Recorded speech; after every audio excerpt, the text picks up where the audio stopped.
আসসালামু আলাইকুম। আপনাদের আমাদের বিগত একটি ভিডিওতে দেখিয়েছিলাম কিভাবে বাইক রেজিস্ট্রেশনের এক্সপেন্স অ্যাড করতে হয়।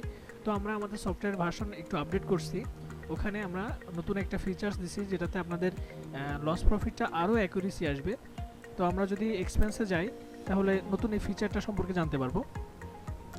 দেখে নেন, আমি যেভাবে আগে এক্সপেন্স করতাম একই জায়গা থেকে নিউ এক্সপেন্সে ক্লিক করব। আর তারপর হচ্ছে এখানে অ্যামাউন্ট যেটা আপনারা দেন, যে রেজিস্ট্রেশনের জন্য ধরে নিচ্ছি একটা 13,000 টাকা একটা এক্সপেন্স আছে।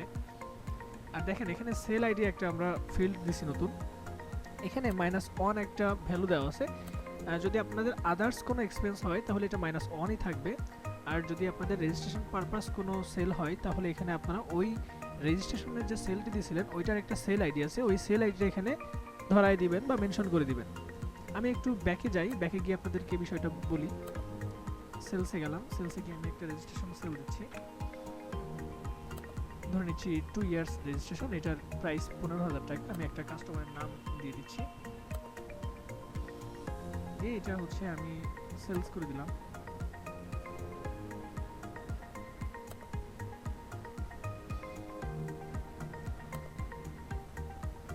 এটা সেলস করার পরে এটার একটা সেলস আইডি জেনারেট হয় সফটওয়্যার থেকে অটোমেটিক।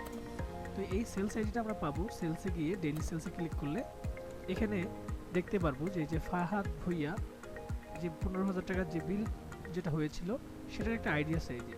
তো এখান থেকে আমরা এটা কপি করে নিয়েছি, কপি করে নিয়ে এক্সপেন্সে ক্লিক করব। একইভাবে আমরা ওই এক্সপেন্সটাও করব।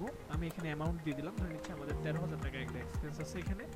এবং এই যে সেল আইডি আমি যেটা কপি করে নিয়ে আসছি, বা আপনি মনে করে রাখতে পারেন, আমি এটা পেস্ট করলাম। তারপর হচ্ছে আমি যে এটা 2 ইয়ার্স রেজিস্ট্রেশন, যেভাবে আমরা রেজিস্ট্রেশনটা অ্যাড করি সেভাবে অ্যাড করে দিব, তাহলে আমাদের হিসাবটা অ্যাকুরেট থাকবে। এবং হিসাবটা কিভাবে কোথায় শো করবে সেটাও আমি আপনাদেরকে দেখিয়ে দিব এখন। ধরেন সেই পেমেন্ট টাইপ এটা ক্যাশ থেকে আমাদের এক্সপেন্সটা হয়েছে, আমি সাবমিট করে দিলাম। এখানে আপনারা চাইলে ডিসক্রিপশনে ওই ফাহাদ ভুইয়া ওনার নামটা লিখে রাখতে পারেন, তাহলে এটা আপনাদের আরও ক্লিয়ার থাকবে আপনাদের হিসাব নিকাশ। ফাহাদ স্যার লিখলাম, আপনারা আপনাদের মতো করে লিখবেন, সাবমিট দিলাম। এখন দেখেন, আমরা যদি অ্যাকাউন্টিংসে যাই এবং লস প্রফিট সেটা ক্লিক করি, আমি আগেও দেখিয়েছিলাম সেটার ক্যাশবুকের ড্যাশবোর্ড এবং এখনকার ড্যাশবোর্ড একটু অন্যরকম, একটু আপ টু ডেট। দেখেন এখানে আমরা হচ্ছে ক্যাটাগরি ওয়াইজ রেভিনিউ দেখতে পাচ্ছি। এই যে এখানে আজকে রেজিস্ট্রেশন বাবদ আমরা 15,000 টাকা ক্যাশে ইন করছিলাম, মানে সেল করছিলাম আর কি। তো দেখেন এইটার এগেনস্টে আবার 13,000 টাকা একটা এক্সপেন্স দেখাচ্ছে, তারপর বাকি 2,000 টাকা রেভিনিউ দেখাচ্ছে। মানে আগে হচ্ছে এটা আপনার টোটাল এক্সপেন্সের উপরে নেট প্রফিট দেখাতো এখানে, আর এখন সেটা ইন্ডিভিজুয়াল প্রত্যেকটা আইটেম ক্যাটাগরি ওয়াইজ যদি আপনার পারচেস প্রাইস থাকে সেটা আপনার নেট প্রফিটের সাথে হিট করবে, যদি সেখানে ডিসকাউন্ট থাকে সেটাও হিট করবে। আমরা যদি এই রেজিস্ট্রেশনে ডিসকাউন্টও দিতাম তাহলে নেট প্রফিট বা রেভিনিউ আরও কমে আসতো আর কি।